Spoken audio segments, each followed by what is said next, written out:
अस्सलाम वालेकुम, मेरा नाम मोहम्मद साद समी है।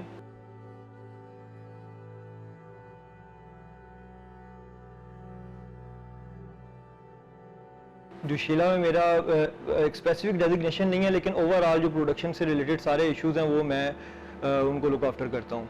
प्रोडक्शन प्रोक्योरमेंट से लेके तो कट टू पैक जितने भी उसके हर्डल्स हैं, जो इश्यूज़ हैं, वो बेसिकली मैंने उनको ख़त्म करना होता है। मेरा डायरेक्ट जो इनिशियल इंटरेस्ट था वो इस फील्ड में नहीं था, लेकिन अब जब इस फील्ड को मैं इस फील्ड में इन हुआ और मैंने इस चीज़ की इसकी इन आउट्स को देखा है, तो ये जैसे कहते हैं कि सबसे ज़्यादा एक मेरे नज़दीक तो सबसे एक इंटरेस्टिंग फील्ड है।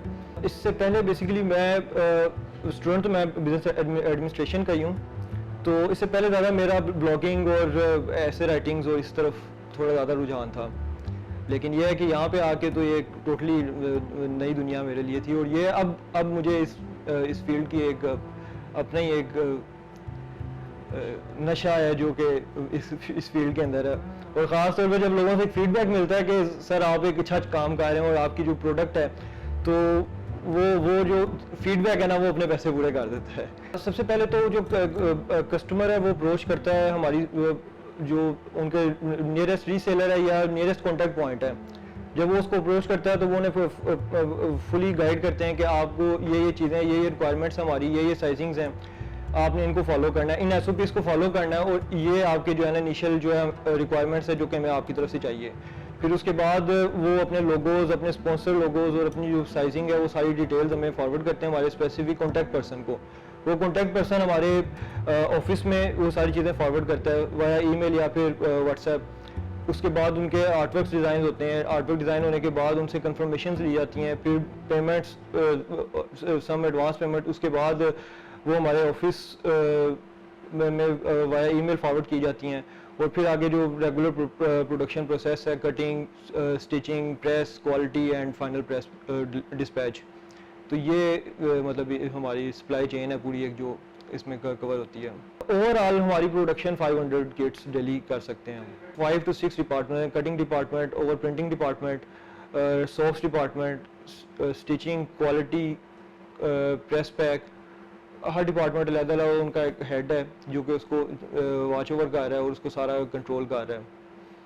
तो हमारा जो हम जिस डिपार्टमेंट को डायरेक्टली देख रहे हैं वो प्रिंटिंग है, प्रिंटिंग और प्रोक्योरमेंट, और इसके बाद वो कटिंग पास ऑन हो जाती है। कटिंग वालों का अलग एक डिपार्टमेंट है। उसके बाद स्टिचिंग के बाद स्टिचिंग में ही क्वालिटी भी है, स्टिचिंग के बाद क्लिपिंग, और क्लिपिंग के बाद ये प्रेस पैक है, और प्रेस पैक के बाद फाइनल डिस्पैच है। वो एक अलग ट्रांसपोर्ट डिपार्टमेंट अलग है जो इस पूरे जो उसको डिस्पैच को देख रहे हैं। काफ़ी ज़्यादा क्लब्स होते हैं जो कि 2 to 3 डेज़ के टाइम फ्रेम में हमें ऑर्डर देते हैं और कहते हैं कि हमें तो ये 2 to 3 डेज़ में ही चाहिए। और मसाइल जो ह्यूमन एरर आता है वो सबसे ज़्यादा आता है जल्दी की वजह से। तो उनको हम कैटर करने के लिए सबसे मेन जो हमने इंट्रोडक्शन किया प्रोडक्शनल जो एक एसओपी इंट्रोड्यूस कराया है वो है एक्सप्रेस का।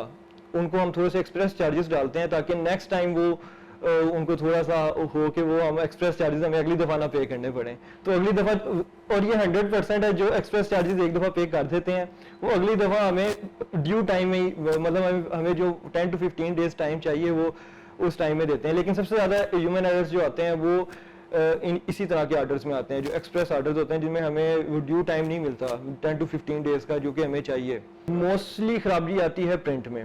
मोस्टली खराबी प्रिंट में इस तरह से कि उसके प्रिंटिंग शेड्स मैच नहीं होते, ज़्यादातर शेड्स के इश्यूज हैं, या फिर लोगों की राइटिंग में हमने कोई एक चीज़ स्किप कर दी तो वो एंड तक प्रोडक्शन तक चलती गई और वो किसी ने भी नोटिफाई नहीं की क्योंकि शॉर्ट टर्म में उसको किया है। लेकिन अगर हम उसको वो अपने पूरे प्रोडक्शनल टेन्योर में करें, उसको 10 to 15 डेज में करें, तो एंड तक जाते जाते बहुत कम चांसेस होते हैं कि वो एक एरर एंड तक आखिरी स्टेज तक जाए, क्योंकि वो इतना ज़्यादा चेक एंड बैलेंस होता है कि वो आखिर तक आखिरी स्टेज तक नहीं जाता वो एरर। प्रमोशन का जो काम है वो रीसेलर्स ही कर रहे हैं। स्पेसिफिक रीजन्स में हम लोग रीसेलर्स को फ्रेंचाइज उनके अलॉट कर देते हैं और वही आगे जो है ना मार्केटिंग का जो मेन जो एक्सपेंस है वही बेयर करते हैं, मतलब वही उस पूरे इलाके में इंट्रोड्यूस करवाते हैं। तो रीजनल बेस पे हम लोग इसको अब रीसेलर्स के थ्रू कर रहे हैं। तो मार्केटिंग स्ट्रेटजी हमारी बेसिकली यही है, लेकिन अभी रिसेंटली हमने सोशल मीडिया टीम पे काम शुरू किया है और सोशल मीडिया एक बहुत पावरफुल टूल है, इसने हमें बहुत ज़्यादा फीडबैक दिया है। तो सोशल मीडिया को भी हम एक्सपेरिमेंट कर रहे हैं, जो आके आगे हम मार्केटिंग के लिए इस्तेमाल करेंगे, लेकिन रीजनल बेस पे हम लोग रीसेलर्स के थ्रू ही करते हैं मार्केटिंग जो अपनी। जोशीला को एज अ ब्रांड तो हम लोग इंट्रोड्यूस करवा चुके हैं, अब हम इसको मुख्तलिफ फील्ड्स हैं जिनको हम एक्सप्लोर करने का आगे कर रहे हैं। जिम उसमें सबसे मेन है, इसके अलावा जो कैजुअल वेयर्स हैं उसमें हम उसको एक्सप्लोर करेंगे इंशाल्लाह आगे, और फीमेल क्लोथिंग की साइड पे भी हम लोग जाएंगे एज अ स्पेसिफिक उसकी डिपार्टमेंट, सब ब्रांड जिसे कहते हैं। और फिलहाल इस वक्त जो है ना जिम और कैजुअल वेयर्स, इसको हम ज़्यादा फोकस करेंगे आगे नेक्स्ट। MMA भी हमारी एक सब डोमेन है जिसपे हम आगे वर्किंग कर रहे हैं, बल्कि हमने पास्ट में हमने किया भी था। मैक्स जोश के नाम से हमने एक सब डोमेन इसमें लॉन्च की थी, लेकिन यह है कि उस पर ज़्यादा वर्किंग नहीं की। तो eBay पे हम लोग ये भी एक एक्सपेरिमेंट का सोच रहे हैं कि MMA बॉक्सिंग, इन दो लाइंस को भी एक्सप्लोर किया जाए। अगर आप हिस्टोरिकल भी देखें तो ये शुरू से ही स्पोर्ट्स ही एक बहुत मेजर सोर्स ऑफ इनकम रहा है मुख्तलिफ नेशंस का। आप हिस्टोरिकल अगर उसको देखेंगे ग्रीस में और ओलंपिक्स, ये हर नेशन में शुरू से ही स्पोर्ट्स एक मेजर सोर्स ऑफ इनकम रहा है। तो ये किसी भी मुल्क के लिए जिसे कहते हैं बैकबोन का काम करता है।